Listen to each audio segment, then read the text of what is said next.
Ang mundo ay puno ng kalituhan. Ang mundo ay puno ng kasalanan, no, kawalan ng pag-asa.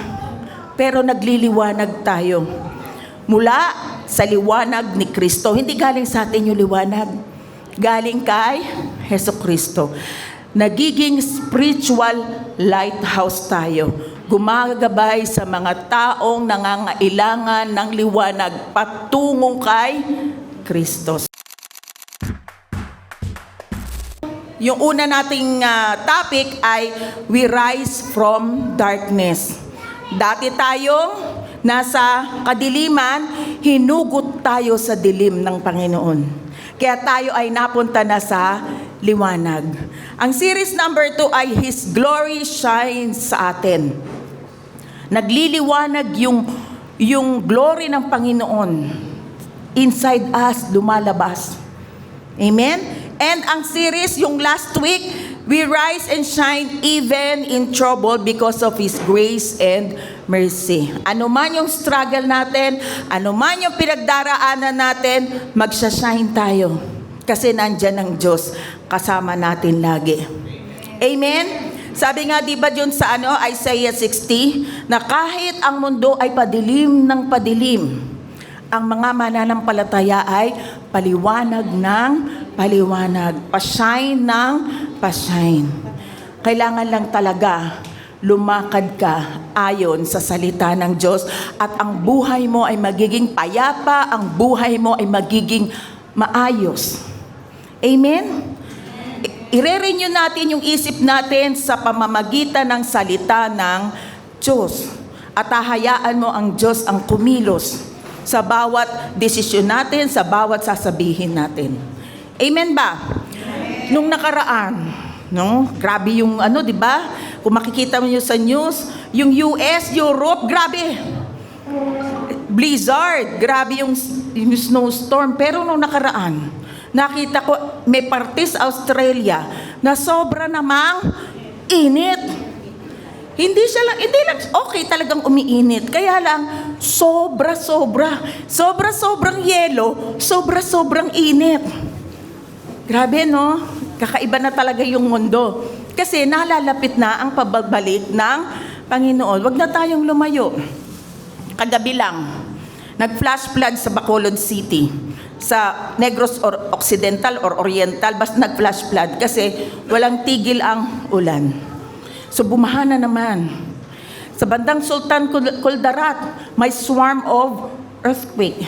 Sunod-sunod, bawat araw. Siguro sa isang araw, meron silang 100 na mahihinang lindol, pero nung isang araw, 5.1. Ganon sa Sultan.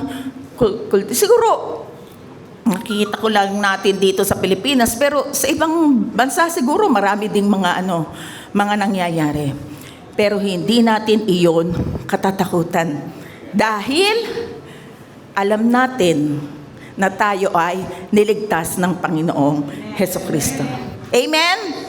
Sabi nga sa 1 John chapter 4 verse 4, the spirit who lives in you is greater than the spirit who lives in the world. Sino ba ang nasa loob ng spirito natin? Si Jesus Christ. So, gaano kalakas yung espiritu na yun? Yung espiritu na nasa born again spirit natin ay yung espiritong nagpabangon sa Panginoong Hesukristo. So, gaano ito kalakas? Super lakas. Pag dumarating ang takot sa iyo, hindi yon galing sa Diyos. Bulong ng kaaway. Or, nasa isip mo lang yun. Lagi mong sasabihin, hindi ako dapat matakot sapagkat ang Panginoong Jesus, ang kanyang espiritu ay nasa akin. Amen? Talagang darating minsan natatakot ka, pero i-rebuke mo yan. Dahil hindi yan galing sa Diyos. Amen. At ang message natin today ay nations will come to Christ. Nasa series 4 na po tayo, Arise, Shine, Living in the Light of Grace. So, sinabi ko na po kanina yung 1, 2, 3. Ngayon, pang number 4. Ang text natin ay galing sa Isaiah chapter 60 verse 3. All nations, lahat ng nations, will come to your light. Mighty kings will come to see your radiance. Ito ay ineko ni Jesus sa Matthew chapter 5 verse 14 to 16. Ang sabi diyan, kayo ang ilaw ng sanlibutan. Ano daw tayo? Ilaw. Sino ilaw natin? Si Jesus Christ. Kayo ang ilaw ng sanlibutan, ang isang lungsod na nakatayo sa ibabaw ng burol ay hindi maitatago. Pansinin ninyo. Laging nakatingin sa inyo. Kristiyano yan. Kakaiba. Uy, parang ang sarap dumikit sa kanya kasi kakaiba. Ganyan ang mga Kristiyano. Nararamdaman ng katabi ninyo. Kasi may nagbago sa inyo. Yung dating ikaw, wala na. Yung dating ikaw, bago na. Sabihin, pinanganak ka muli ng Panginoon eh. Hindi na ikaw iyan. Kaya nag-iilaw ka sa iba. Verse 15, walang taong nagsisindi ng ilaw at pagkatapos ay inilalagay iyon sa ilalim ng banga. Sa halip, inilalagay iyon sa talagang patungan upang matanglawan ng lahat ng nasa bahay. Kasi yan, nung araw, pinapatong lang yung lampara. No, hindi pa uso yung ilaw. Ngayon, inilalagay natin yung ilaw saan? Sa kisame, ng lahat ay mailawan, matanglawan, lumiwanag. So, ganyan din tayo. Tayo ay liwanag sa madilim na mundo. Verse 16, gayon din naman, dapat ninyong palinawagin ang inyong ilaw sa harap ng mga tao. Upang, ano yung dahilan? Sabay-sabay tayo. Upang makita nila ang inyong mabubuting gawa at papurihan ang inyong Ama na nasa langit. Yan yung purpose. Bakit tayo dapat mag-ilaw? Para makita nila sa atin, sa gawa at gawin natin, ang Panginoong Hesukristo. Amen? Magliliwanag tayo sa iba. Yung mga depressed, may anxiety o may problema, nagsisilbi tayong gabay o nagsisilbi tayong liwanag para sa kanila. Amen? Para bang, alam niyo yung lighthouse? Yung parola? Yung pagka may storm, tapos binabayo ng bagyo yung ship o yung bangka, wala silang makikitang liwanag. Ang tangi lang makikita nila ay yung liwanag doon sa lighthouse. Yun yung magiging guiding light nila para makapunta sila sa pangpang. Gumaganon yun na maliwanag. Pagka bumabagyo, pag nakita nila yun, ayun, ibig sabihin, sign yun na malapit doon yung pangpang at pwede silang pumunta roon. Amen? Ganyan din tayo bilang mananampalataya. Ang mundo ay puno ng kalituhan. Ang mundo ay puno ng kasalanan, kawalan ng pag-asa. Pero nagliliwanag tayo mula sa liwanag ni Kristo. Hindi galing sa atin yung liwanag. Galing kay Hesukristo. Nagiging spiritual lighthouse tayo. Gumagabay sa mga taong nangangailangan ng liwanag patungong kay Kristo. Sabihin nyo nga, spiritual lighthouse. Salamat sa Diyos nung una pa man. Hindi ka nandiyan dahil hindi, kumbaga, binalak at plano ng Panginoon na nandiyan ka upang marinig ang salitang ito. Salamat dahil pinakinggan mo yun. Dahil walang ibang tagapagligtas kundi ang Panginoong Hesukristo. Marami tayong ginagawa. Marami tayong mga kumbaga, distraction sa mundong ito. Pero kung nakatuon tayo sa totoong liwanag, ang Panginoong Hesukristo, hindi tayo mapapahamak. Ang blessing ni Abraham ay napasa atin din. Isipin mo ilang libong taon. At si Abraham Hudyo yun. Nakikipag-ugnayan ang Diyos, nakikipag-covenant ang Diyos noon sa Hudyo. Pero alam niyo ba, Dahil kay Hesus Kristo, dumating din sa atin yung covenant na yon. Ano yung covenant na yon? Yung covenant ng Diyos Ama at ni Hesus Kristo, dumating sa atin yon. Na kung saan, kung sino man ang sumampalataya sa Panginoong Hesus Kristo, naka-covenant na rin natin ng Diyos. Hindi dahil tayo'y mabuti, hindi dahil tayo'y matalino, dahil lahat yun, tinapos ni Kristo sa krus ng Kalbaryo. Amen! Galatians chapter 3 verse 14. That the blessing of Abraham, Hudyo ba tayo? Hindi. Gentiles tayo. Kapag hindi ka Hudyo, ano ka? Gentiles. So, nandyan tayo sa Gentiles.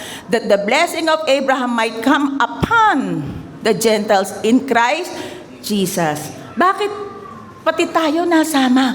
That we might receive the promise of the Spirit through faith. Ano daw yung bibigay sa atin? Promise, Spirit. So, sa lahat ng tumanggap sa Panginoong Hesukristo, yung promise Spirit na yon, yung Holy Spirit na yon, nananahan na sa inyong born again spirit. So, hindi lang sa Hudyo, sinama na rin tayo. Amen. Good news? Good news. Amen. So, yung Holy Spirit na yon, yung presensya ng Diyos na yon, ang siyang magliliwanag, magsisilbing liwanag, para tayo ay akayin natin yung kapwa natin sa liwanag ni Jesus. Why must we be a guiding light to others? Bakit ba kailangan tayo maging guiding light sa iba? To lead people in Christ. Ligtas ka na eh. Hindi tayo mananahimik. Parang ganito, may masarap na pagkain sa bandang Banawe. Nung minsan, iniimbitahan ako ng pinsan ko, kain tayo ng pho noodles na nasanay no? Doon sa Banawe. Ang sarap-sarap sa Banawe, kain tayo. Meron doon yung tawag dito, nag-a-ads ako Bakit naman? Hindi, joke. No, meron doon yung, hindi ko sasabihin, pero maraming masarap na pagkain sa Banawe. Tapos ikaw naman tuwan-tuwa, hoy, ang sarap talaga doon ng noodles. Ang sarap doon talaga ng mga Singaporean, yung mga laksa. Ang sarap doon. Punta ka doon, tara samahan kita. Di ba excited ka? O kaya naman yung pampabeauty. Hoy, alam mo, pumuti ako dito. Bumata ako, 20 years. Tignan mo, ay, gamitin mo tong product na to. Bakit ka excited? Kasi mayroon nangyari sa'yo. May nangyari. Outside lang yan may nangyari sa'yo. Pero di ba mas excited tayo dahil may mas nangyari sa atin inside us. Mas excited tayo na sasabihin natin sa iba, ano yung ginawa ni Kristo? Bakit siya namatay? Bakit ginawa niya ito? Bakit niya tayo niligtas? Mas excited tayo. Amen? No, bakit natin dapat i-lead ang mga tao? Bakit kailangan nilang marinig si Jesus Christ? What is the condition of man who is far from God? Ano ba ang kondisyon ng tao na malayo sa Diyos? Dati ganito rin ang kondisyon ng wala. Tayong hindi pa nakakakilala sa Panginoong Hesukristo, ganito rin dati ang kondisyon natin. Alam niyo po ba? Ang tao ay may tatlong parte. Spirit, soul, and body. Yan ay mababasa natin sa 1 Thessalonians 5:23. Now, may the God of peace make you holy every day. Gagawin kang holy. And may your whole, ano yung tatlo? Spirit, soul, and body be kept blameless until our Lord Jesus Christ comes again. So body, soul, spirit. Nakikipag-ugnayan ang Panginoon sa ating spirit. Through our spirit, we have fellowship with God. We can worship Him in spirit and in truth. sa natin, sa spirit natin.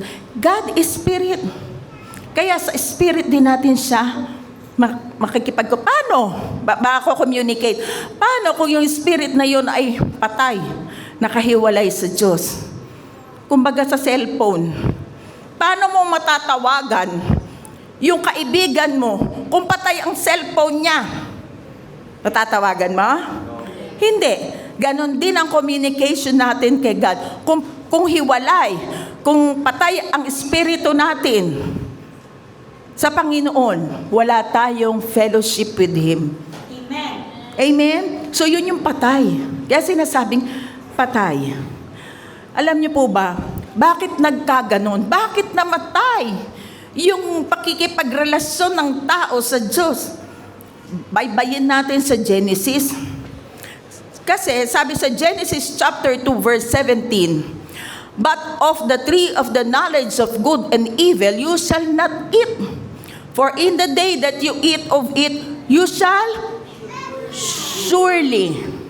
Sinabi bang, you may be? Surely. Tiyak. Mamamatay ka. Ano yan?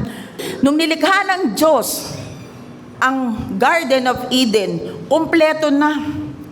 Bago nilikha si Adan at si Eva. Lahat pwede nilang kainin except sa isang puno. Ano yung puno na yon? The tree of the knowledge of good and the evil. Ba't pa naman kasi nilagay pa dyan ni Lord kasi naman hindi naman tayo robot.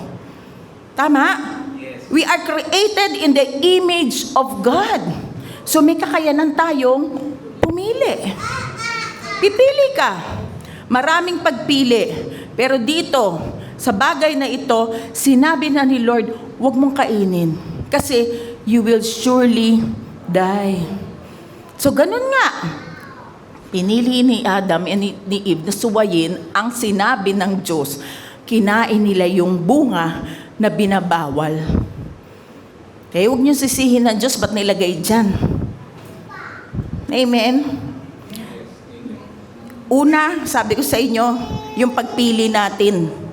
Yung mga maling desisyon natin. Dinesisyonan niya ni Adam Binulungan ni Satanas. Dinesisyonan ni Adam. Kaya ang consequence, eto ang mga tao napahiwalay sa Diyos. Napahiwalay sa source of life. Sino ang source of life natin? Si Jesus Christ. Namatay ang fellowship ng tao. Ang pakikipag-ugnayan ng Diyos at ng tao, nawala yun. Simula noon, nangyari sa spirito ng tao ito, nagkaroon ng sinful nature. Nabago yung nature ng tao. Naging sinful nature.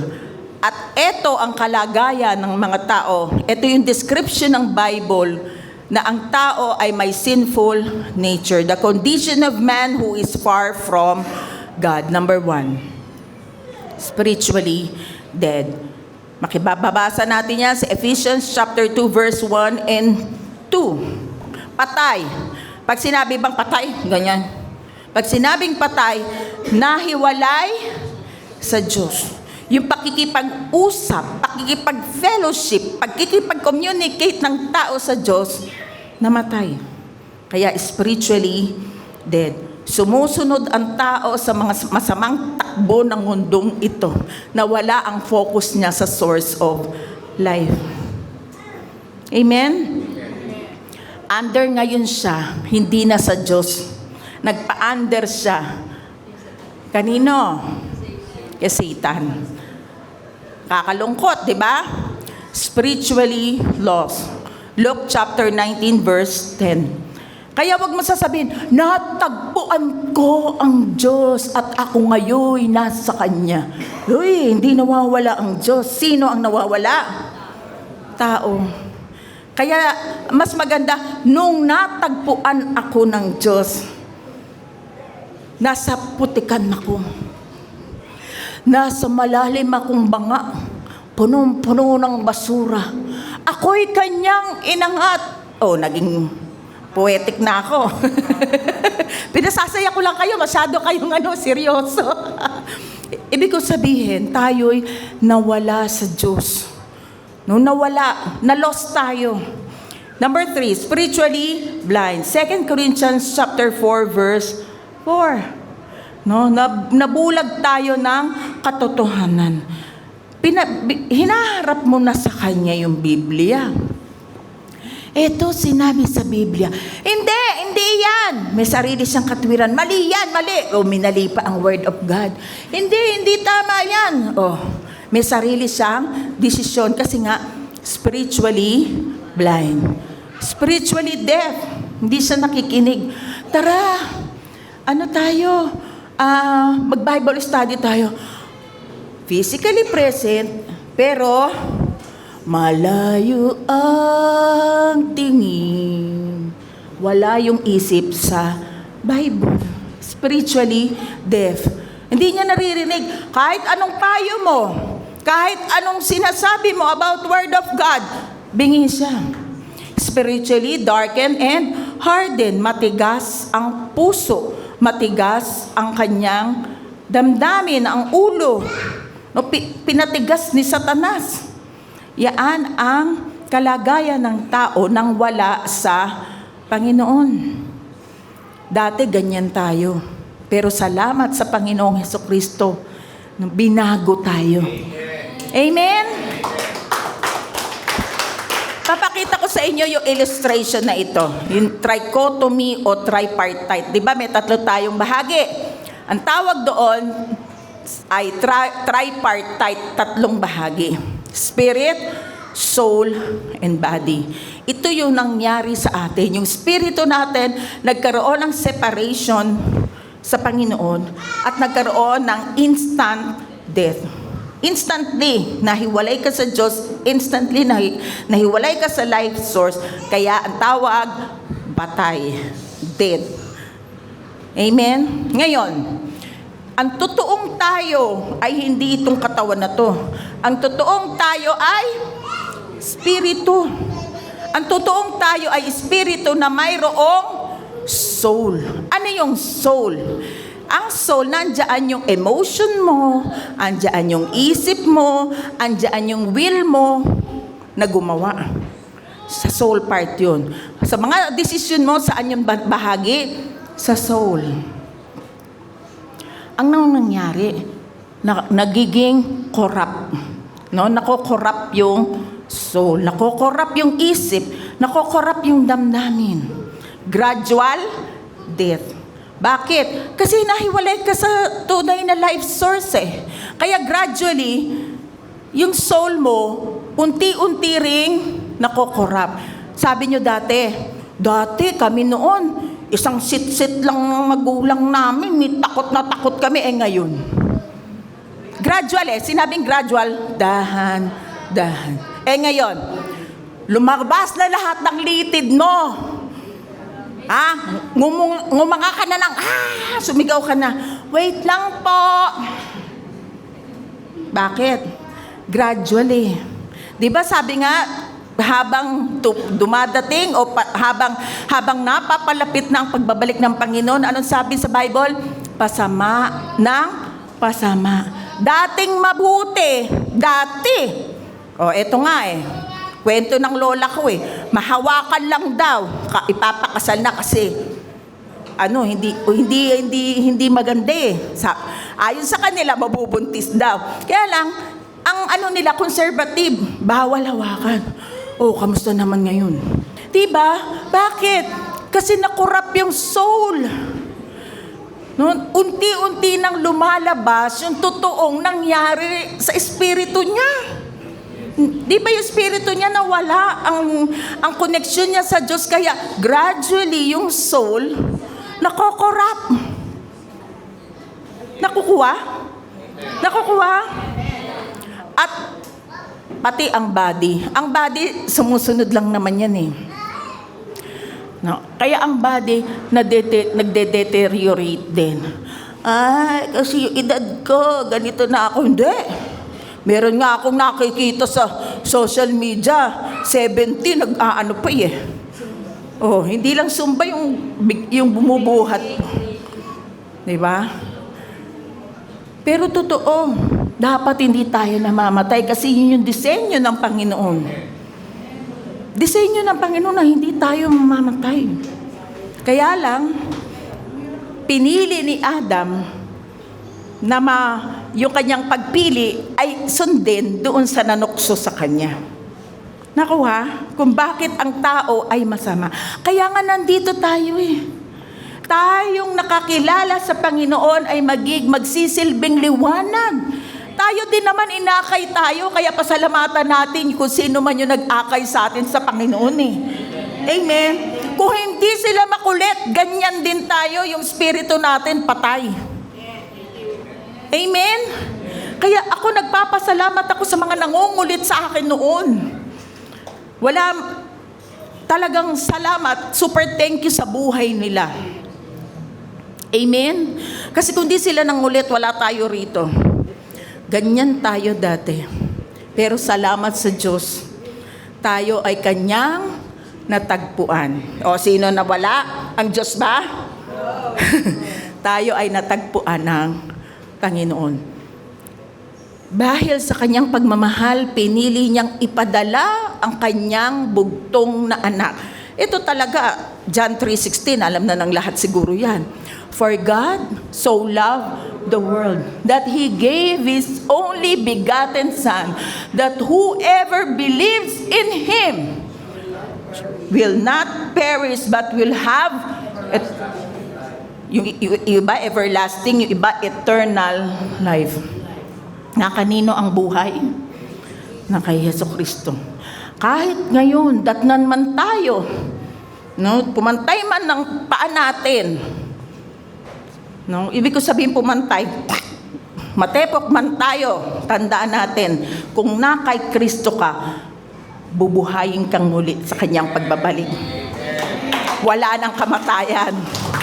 Yung plano ng Lord na hindi tayo mamamatay, mangyayari yan sa pagbabalik ng Panginoong Jesucristo. Dahil ang espiritu natin, nung tayo'y tumanggap sa Panginoong Jesucristo, binago na. Kaya nga, born again. Binago na. Pinanganak ka na ng Diyos. Binago na yan. Amen ba? At dahil, tapos yung Espiritu, dumating yung Holy Spirit, sinelyuhan pa yan. Kaya sa muling pagbabalik ng Panginoon, tayo ay babaguhin niya. Ang huling gagawin ng Panginoon ay ang katawan natin. Itong katawan na ito na nabubulok, nagkakasakit, o ano pa man, babaguhin niya yan. Gagawin niyang glorified body. Kasi ito hindi pwede pumasok sa langit, puputok ito. Kaya babaguhin niya ito, yung pwedeng pumasok sa kaharian ng Diyos sa langit. Amen. Bakit yung ibang Kristiyano nagkakasala? Saan yung banda? Sa soul part. Kasi nandiyan yung decision sa soul. Pero ang kanyang spirit, kung tunay siyang tumanggap, selyado na. Kaya nga, yung mga Kristiyano na nagkakasala, magkakambak lang dapat sa kanyang senses. You are the righteousness of God in Christ Jesus. Amen? Alam niyo po ba, tinanong yan ni Nicodemo. Sino ba si Nicodemo? Si Nicodemo ay Pharisee, matalinong tao. Kasama siya sa Jewish ruling council o yung Sanhedrin kung tawagin. Kumbaga, kilalang tao tong si Nicodemo, pero nagtanong siya kay Jesus, kay Rabbi. Ano ba ibig sabihin na Rabbi? Teacher. Hebrew word yun, Rabbi. Sabi niya sa John 3:3, Jesus replied, tinanong niya, paano ko ba makikita ang kingdom ni God? Ang sagot ni Jesus, very truly I tell you, no one can see the kingdom of God unless they are born again. Hindi religion ng born again. Experience ito. Kaya pag tinanong ka, ano religion mo? Born again? Mali. Christianity ang religion natin. Tagasunod ni Kristo. Dahil ang born again, pinanganak ka sa Espiritu. Experience yun. Amen? Nakukuha? Ang spirit mo ay muling binuhay dahil sumampalataya ka kay Jesus Christ.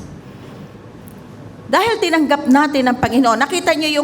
Nakita niyo ba kanina yung kalagayan ng taong malayo sa Diyos? Pangit, maganda. Pangit, 'di ba? Pero dahil kay Jesucristo, bibigyan ko kayo ng mga ilang mga ginawa ni Jesus nung tayo ay sumampalataya sa Kanya. Number 1, you are justified. Roma 5, kasi ang hirap ng Tagalog. Romans chapter 5 verse 1. Sorry. Sapagkat napawalang sala na tayo. Pag sinabing napawalang sala sa English, justified. Just as you have never sinned. Sa harapan ng Diyos, parang hindi ka nagkasala kapag tunay kang sumampalataya sa Panginoong Hesukristo. Sapagkat napawalang sala na tayo sa pamamagitan ng ating pananampalataya. Yung naniwala ka, Jesus, totoo ka, naniwala ka sa Kanya. At dahil doon, mayroon na tayong mapayapang ugnayan sa Diyos sa pamamagitan ng ating Panginoong Hesukristo. Ano yung nawala? Nung kinain nila yung bunga, namatay sila, di ba? Namatay yung espiritu ni Adam and Eve. At dahil nanganak sila, doon tayo galing. Pati tayo, napahiwalay sa Diyos. Pero, nung tayo ay tumanggap sa Panginoong Hesukristo, anong nangyari? Napawalang sala na tayo. Para bang pagtitingnan ka ng Diyos, uy, ang linis. Para kang isang snow na puting-puti. Para kang bulak na puting-puti sa harapan ng Diyos. Parang hindi ka nagkasala. Hindi dahil magaling ka. Hindi dahil mahusay ka, mabait ka, o marami kang ginawang kabutihan. Dahil yun kay Hesukristo. Amen! Napakabuti ba ng Panginoon? Na tayo, bagsak na bagsak. Taas ang kamay ng perfect. Hindi nagkakasala. Ha? Miski ako, hindi ko tataas ang kamay ko eh. Hindi ako perfect. Ang inyong lingkod nagkakasala din. Pero, salamat sa Panginoong Hesukristo. Lord Jesus, thank you po kasi kung hindi, di ba dati sinabi ko na yun sa inyo? Ito tayo. Ano ko na to eh, in-illustrate ko na to eh. Siguro mga 1 year or 2 years ago. Ito yung panyo. Tayo to. Ha? Na kay Kristo tayo, in Christ. Sino in Christ? Sino yung kay Kristo? Taas ang kamay, amen? Close. Pagdating sa Panginoon, hindi ka na nakikita. Ang nakikita na sino? Si Jesus. Kaya nga parang hindi ka nagkasala kasi nakatago ka kay Kristo. Eh di ba? Ang sarap nun. Sasaktan mo ba muli ang Panginoon sa kabila ng ginawa niyang pasakripisyo sa krus? Parang ang lupit naman nun kung sasaktan mo pa ang Diyos. Hindi na muling gagawin ni Hesukristo magpapako sa krus. Minsan lang yan. Amen? Minsan lang yan. Okay, you are justified. Sabihin mo nga, I am justified. I am justified. Kaya makakapag-pray na tayo sa throne of grace. Makakalapit na tayo sa Diyos. Hindi mo na kailangan palang palakasan. Pag-pray mo nga ako. Malakas ka kay Lord. Lahat ng tunay na mananampalataya, malakas kay Lord. Amen. Amen? Makakalapit na tayo because you are justified. Next, you are the righteousness of God. No, katwiran ka ng Diyos dahil kay Hesukristo. Sabi diyan sa 2 Corinthians chapter 5 verse 21, for He made Him who knew no sin. Sino yung walang kasalanan? Si Christ. To be sin for us, naging kasalanan si Jesus Christ. Siya, na walang kasalanan, si Jesus Christ ay naging kasalanan dahil, bakit? Diyan naganap yung divine exchange. Yung kasalanan ng tao, habang nakabayubay si Jesus sa krus ng Kalbaryo, lumipat sa kanyang dugo ang katawan. Kaya siya na walang kasalanan ay naging kasalanan. Kaya nung nakita ng Diyos Ama si Jesus na punong-puno ng kasalanan ng tao doon sa sakripisyo niya sa krus ng Kalbaryo, tumalikod ang Ama dahil hindi siya tumitingin sa hindi holy. At dahil doon, sa pagkakataong iyon, my God, why you have forsaken me? Tinalikuran. Bakit? Para matupad yung pagliligtas ng Panginoon sa atin. Grabe, di ba? Amen. Grabing sakripisyo ng Panginoon sa atin. Sasaktan pa ba natin ang Panginoon? Nung kahit anak siya ng Diyos, pinili niyang mamatay sa krus, alang-alang para sa atin.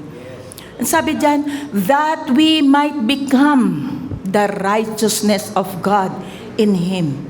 The righteousness of God in Christ. Kaya kapag nagkakasala ka, I am the righteousness of God in Christ Jesus. Nag-iinit yung ulo mo.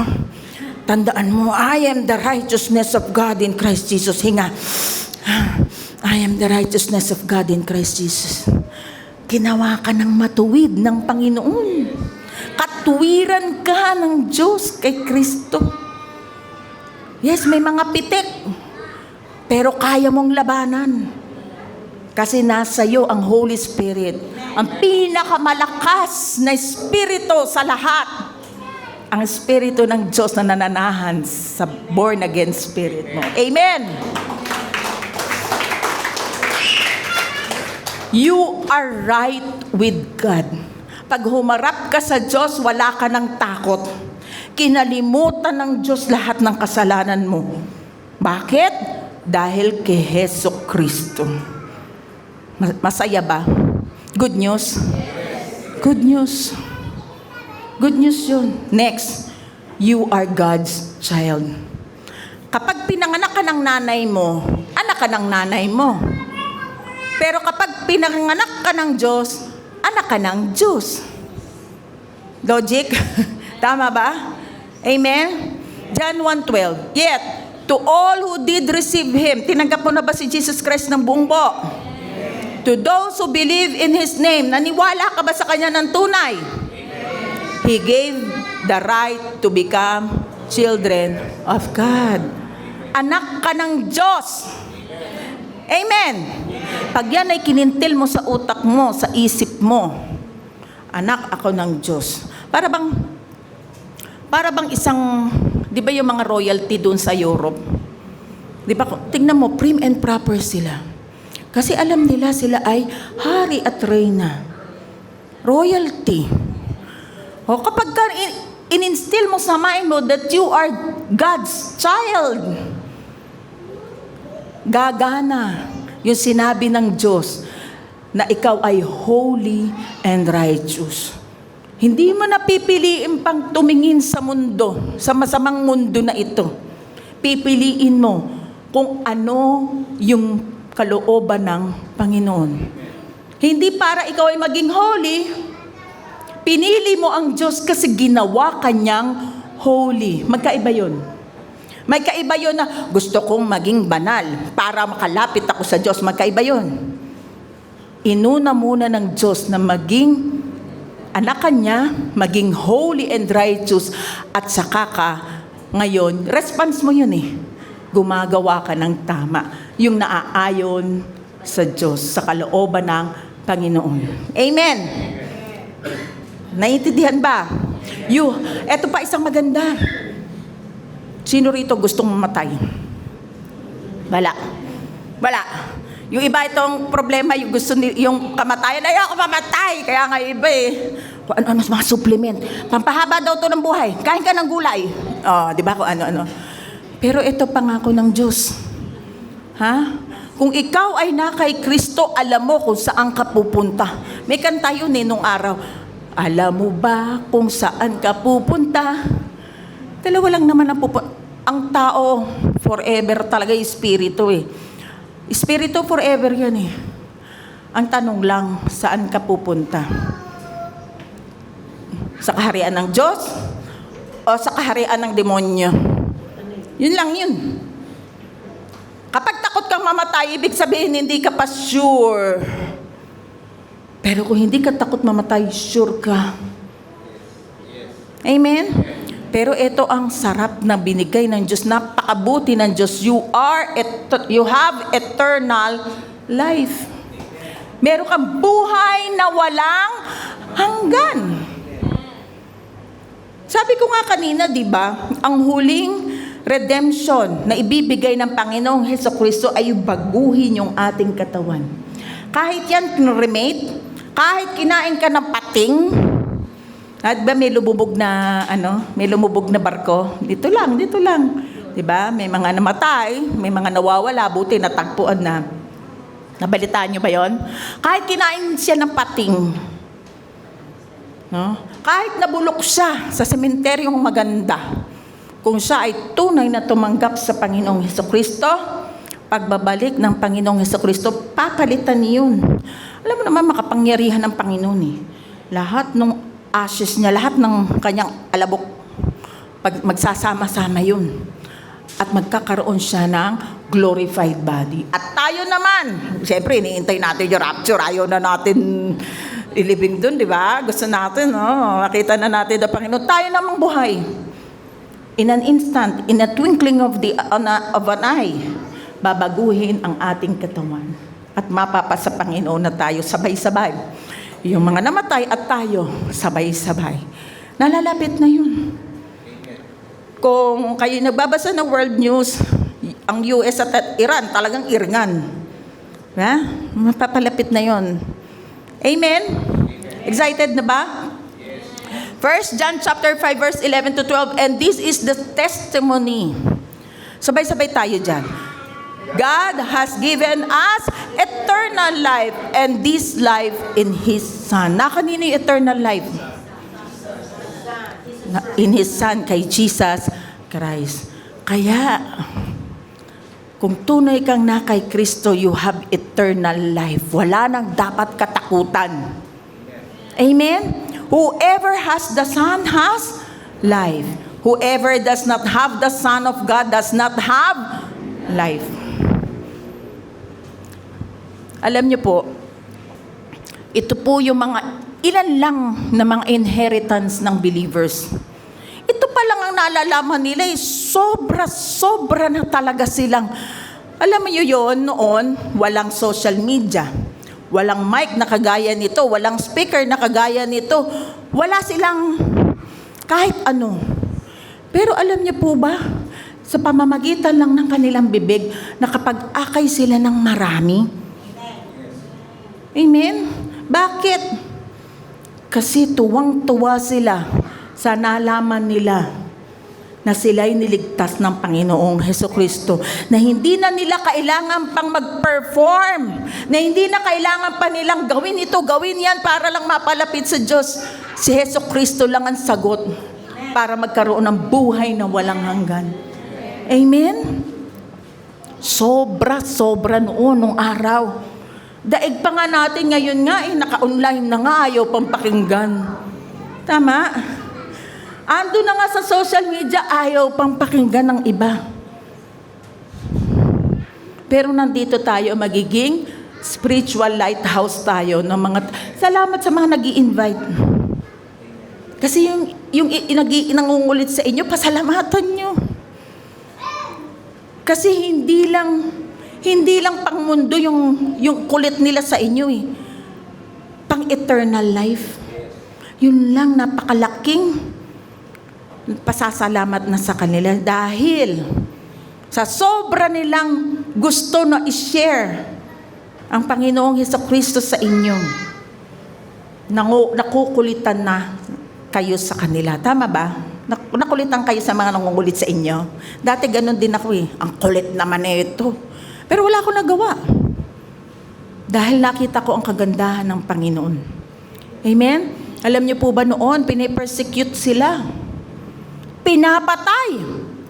Alam niyo si Esteban? Binato yun eh. Binato. Ang sabi niya, Lord, patawarin niyo po. Uy, isipin mo yun. Papatayin ka na, pero pinag-pray mo pa'y pumapatay sa'yo, Lord. Patawarin niyo po sila at hindi nila alam yung nagagawa nila. Hanggang mamatay si Esteban, pinatay. At doon nga, nagkawatak-watak yung mga Hudyo. Nagkawatak-watak yung mga believers pala. Kawatak-watak sila kung saan-saan sila napunta. Pero kahit saan sila magpunta, sinishare nila yung good news. Sinishare nila na si Kristo ay namatay para sa atin. Hanggang sa mapunta sila sa Antioch. Ano ba yung Antioch? Antioch was a pagan city full of idols and immorality. Sabihin nyo nga Antioch. Okay. Ang Antioch ay isang lugar na kung saan sumasamba sila sa mga Diyos-Diyosan. Ano ba yung Diyos-Diyosan? Hindi Diyos, kasi Diyos-Diyosan nga eh. Yung mga estatwa, mga images, sumasamba sila doon. At talagang grabe yung Antioch na yon. Immorality nandoon. Alam niyo na yung mga immoral na gawain nandoon sa Antioch. Pero, yet the light of Christ shone so brightly through the believers that even Gentiles were drawn to Jesus. Talagang Gentiles yung nandoon sa Antioch. Pero nakita ng mga Gentiles doon sa Antioch yung liwanag ni Kristo doon sa mga believers. Kaya naman, yung mga Gentiles naniwala kay Jesus Christ. Hanggang sa nag-spread. Nag-share sila ng gospel. Andoon na rin si Barnabas, nandoon na rin si Paul. At alam nyo ba kung saan tinawag na Christian ang mga followers ni Jesus Christ? Sa Antioch. Trivia yan. Ulitin ko. Saang lugar tinawag na Christian ang mga followers ni Jesus Christ? Sa Antioch. May trivia na tayo. Christian, ibig sabihin parang followers of Christ. Little Christ. Christian. Kaya pag Christian ka, ang dapat na makita sa atin, si Jesus Christ. Amen? Amen? Amen. Their unity and love became a testimony that Christ's light is for all nation. Maraming sumampalataya at tumalikod sa kasalanan dahil nangungulit yung mga believers noon. No? Nangungulit. Sabihin nyo nga, nangungulit. Mangulit din tayo. Amen. Maawa kayo doon sa wala pang Kristo sa puso. No, napagsama-sama dyan yung iba't ibang lahi, kultura, kasama. Dahil sa Holy Spirit, ay natatakot ako. Usually, gano'n nahihiya ako. Natatakot ako. Ba't ka matatakot? Nasa iyo ang Holy Spirit. Ang Holy Spirit ang magsasabi sa iyo kung ano ang sasabihin mo sa iba. Amen? Sa Antioch, nakita ang mga Gentiles, nakita ng mga Gentiles ang liwanag na nagsashine, ang grace ni Christ na nasa kanila. Kaya ngayon, kahit sa Pilipinas, nagkaroon na ng Kristiyano. Sa China, kahit iyon kahit bawal sa kanila, merong underground church dun. Punit-punit na Bible. Binibigay sa kanila kasi pag nahuli sila, papatayin sila, ikukulong sila. Ganon din sa North Korea. Kahit sa ang bansa ngayon. Bakit? Kasi nag-i-stand ang isang Kristiyano na nag-share ng gospel. May nangungulit.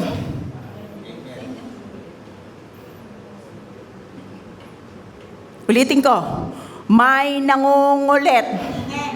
Kapag nagliwanag ang ating buhay, ang mga tao ay nahihikayat na lumapit kay Jesus. Uy, ba't parang iba ka? Bakit mapagbigay ka? Bakit parang ang sarap mong kasama? Bakit? Dahil nasa iyo si Kristo. At yun yung pagkakataon mo na i-share mo si Jesus Christ sa iba. Tayo ay mag-e-evangelize. Evangelize. Sabihin nyo nga. What is evangelism? Evangelism comes from the Greek word euangelion. Sabihin nyo nga, wangelion. Ibig sabihin, good news. Kapag hindi good news, hindi galing sa Lord. It refers to preaching, announcing, or communicating the gospel, the message that Jesus died for our sins and rose again to give us eternal life. Pag sinabing evangelize, evangelism, yun yung sasabihin mo sa tao na si Hesus Kristo ay namatay, alang-alang na tayo ay mapatawad sa kasalanan natin at muling nabuhay para tayo ay bigyan ng buhay na walang hanggan.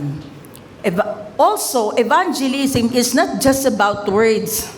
Hindi lang sa bibig, nag-evangelize ka. Kasama yung attitude mo. Kasama yung buhay, gawi at gawa mo. Parang walk the talk. Evangelism is not just about words. It's about living a life that reflects Christ and invite others to know Him.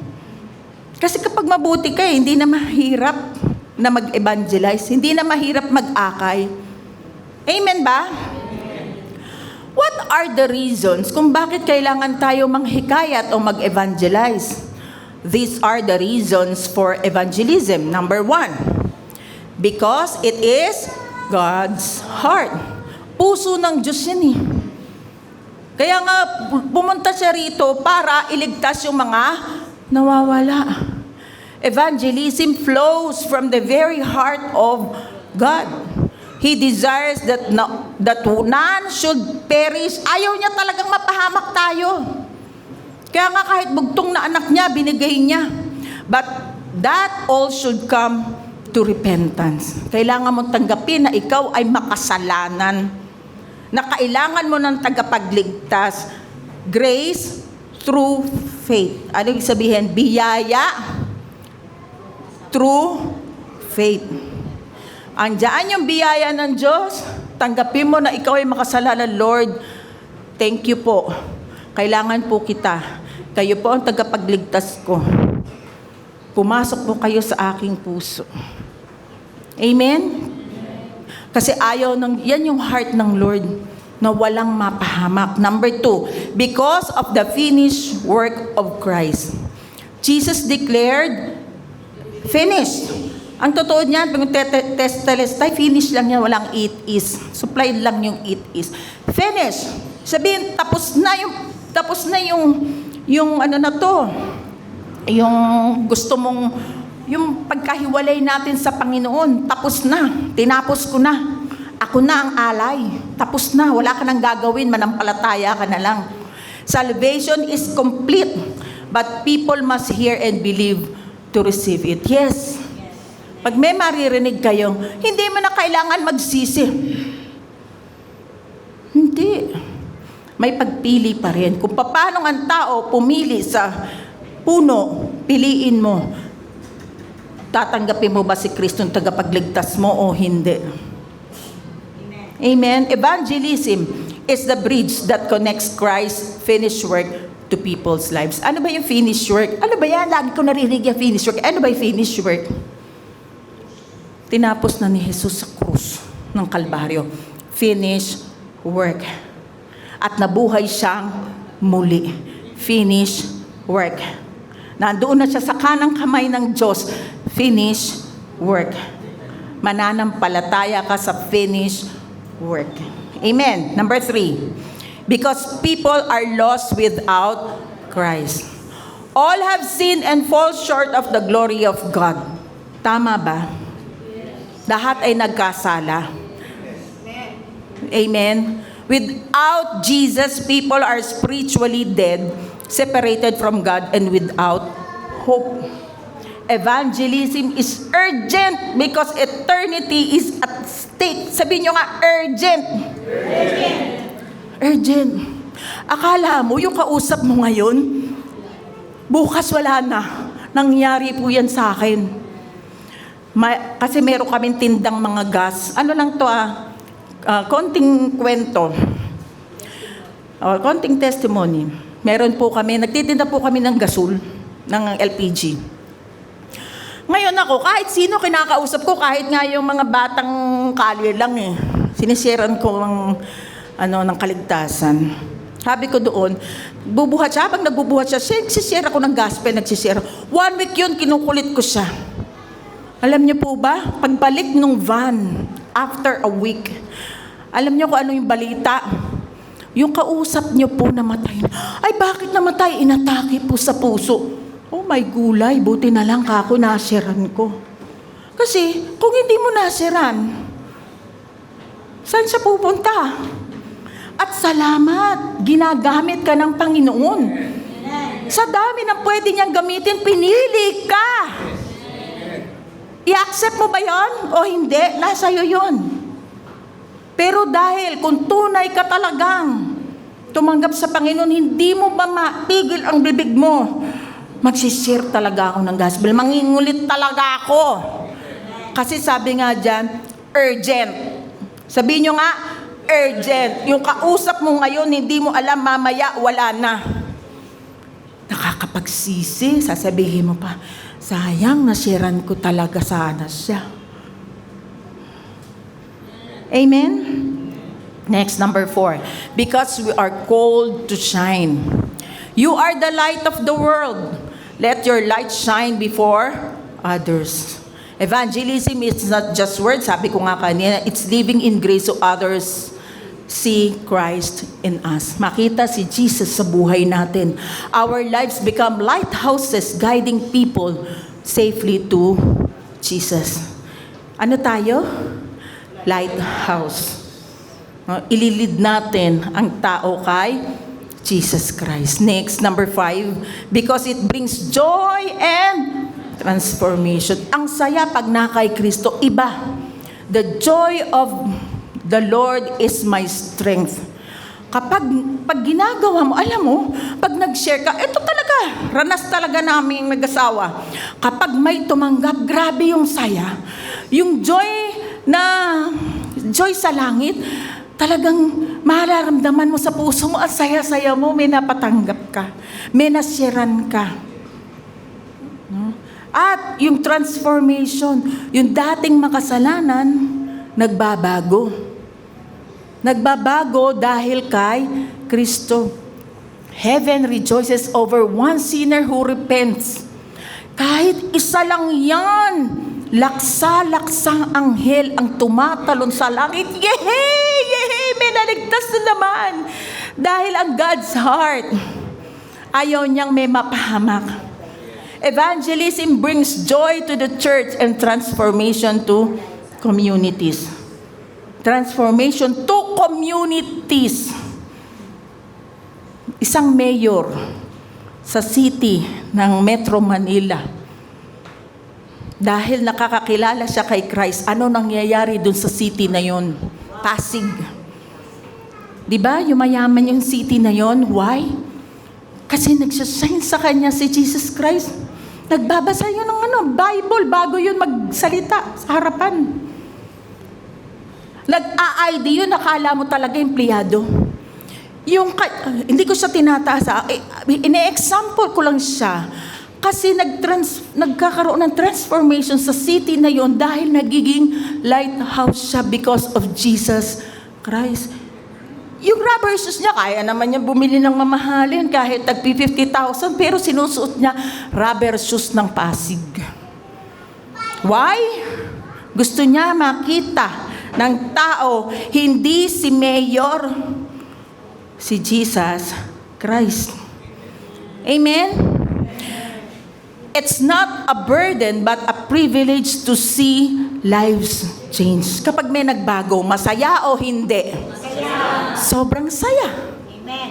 Amen. Yung dating meron siyang ginagawang hindi maganda, biglang nag-transform. Good news ba yun? Yes. Good news. Amen. And then number 6, because it is our commission. Bago umakyat si Jesus Christ, ito ang sinabi niya, go and make disciples of all nations. Yan ang bilin niya sa atin, mag-disciple. Kaya nagkakaroon tayo dito ng small group, tinuturuan, may nag-guide sa inyo, may bumabawal. Huwag kayong magagalit doon sa nagbabawal sa inyo. Kasi gusto lang niya kayong mapabuti. Amen? Pag may nag-advise sa inyo, hindi niyo sinunod, hindi kasalanan nung nag-advise. Amen ba? Kasi make disciple. Dinidisipulo kayo para maayos ang buhay, mailid kayo kay Jesus Christ. Evangelism is not optional. Sabi mo nga, not optional. Kumbaga, binili niyan sa atin ni Jesus Christ bago siya umakyat sa langit eh. It's our mission as followers of Christ. Nations will come to His light when we obey. Kapag sinunod natin yan, kahit sabihin mo, isang kaluluwa. Kung medyo mahihain ka, kahit isang kaluluwa lang every 2 months o 1 month. Sobra naman 1 month, pwede naman 1 week. Nasa inyo yan. Nasa leading yan ng Holy Spirit. Kung tingin mo, maging discerning kayo sa Holy Spirit. Kung tingin mo, itong tanto, nangangailangan ngayon ng kaligtasan, sharean mo na. Amen? Andiyan pa kayo? Yes. At isa lang po ang aking beloved walk. Live with intentional grace. Intention nating bigay ang i-share ang gospel sa iba. Live with intentional grace. Share the gospel. Taking the initiative to share the gospel in the power of the Holy Spirit and leaving the results to God. Ano ibig sabihin niya? Mag-share ka lang. Bahala na ang Holy Spirit sa taong tinaniman mo ng salita ng Diyos. May oras para sa Kanya. Kaya, huwag kang matakot. Hindi naman tumanggap eh. Ano sabi? Leave it to God. Hindi ikaw ang tagapagligtas. Sinare mo lang. Amen ba? Okay, so, share the gospel. Sabihin nga natin. Share the gospel. Ano yung gospel? Good news. Ano yung gospel?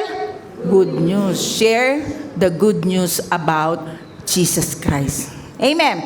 Beloved thought, people will come to know Jesus through God's light shining in me. Nagsashine ba si Jesus sa inyo? Amen. Lalapit ang mga tao because God is shining through you. Sabay-sabay po nating basahin ang beloved thought. People will come to know Jesus through God's light shining in me. Amen. Yes, so sige, palakpakan natin ng Lord. Pipigilan ba natin ang bibig natin na i-share si Jesus Christ? No. So, sa mga bago lang po na nandito, at tulungan natin silang akayin sa Panginoong Hesukristo. So, habang ako ay nagsasabi ng prayer ng acceptance, samahan po natin sila. Iyuko po natin ang ating ulo at sumunod kayo sa panalangin ito.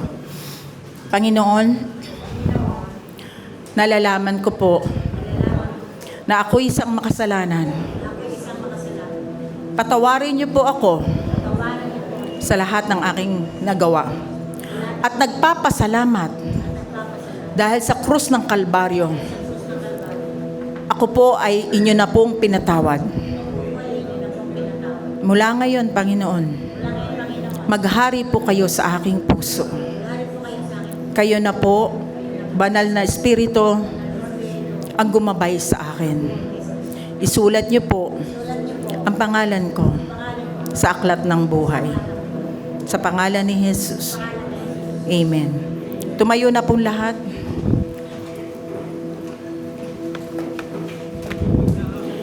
Panginoon, maraming pong salamat sa beloved sisters and brothers in Christ Alam ko po, Panginoon, na sila po'y masaya. Kami po ay masaya dahil iniligtas niyo po kami.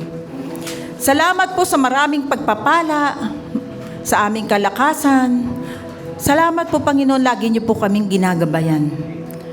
Thank you, Lord. Hayaan niyo po sa buhay namin ay magliwanag kayo sa aming gawi, sa aming gawa. Tulungan niyo po kami na magliwanag sa iba, maging spiritual lighthouse ng iba. Holy Spirit, kayo po, Panginoon, ang kumilos sa amin. At Lord, pinagpe-pray ko po ang mga kapatiran na mayroong prayer request, lalo na po yung prayer request na nasa box, na hinulog po nila nung bagong taon. Lord, thank you. Ngayon pa lang, nagpapasalamat na po kami sa answered prayer, Panginoon. Alam po namin, Panginoon, na hindi po lingid sa inyo na marami po kaming request. Pero salamat, napakabuti niyong Diyos at tinugon niyo po ito. Sa mga mayroong sakit, hindi niyo po gusto na mayroong sakit ang bawat mananampalataya. Kinuha niyo na po ang kasakitang ito sa krus ng Kalbaryo 2,000 years ago. Kaya mula ulo hanggang paa, ano man ang sakit na meron ka sa katawan mo, in Jesus' name, lumayas ka, espiritu ng sakit, sa pangalan ni Jesus.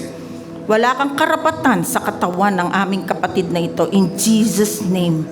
Tanggapin mo ang kagalingan mula ulo hanggang paa, kagalingan na nanggagaling sa Panginoong Hesukristo. Hallelujah. At sa isang buong linggo na ito, Panginoon, itinataas po namin ang pag-iingat mula sa inyo. Ano man ang tangka ng kaaway, ano man tangka ng mga taong masasama sa aming buhay, sa aming negosyo, o sa mga gawain, o sa ano man po, Panginoon, na mayroong koneksyon sa amin, sa pangalan ni Jesus. For no weapon formed against us shall prosper. Thank you, Lord, dahil iniingatan niyo po kami, kinokoveran niyo po kami. Salamat sa mga anghel na pinapasama niyo po sa bawat isa. Wala pong magkakasakit, wala pong madidisgrasya. Panginoon, hayaan niyo pong maging ilaw kami sa iba dahil kay Hesukristo. Thank you, Lord, in Jesus' mighty name. Ang lahat ay magsabi ng Amen. Lahat ng pangako mo sa'kin ay oo. Sa bawat laban, tiyak ang panalo.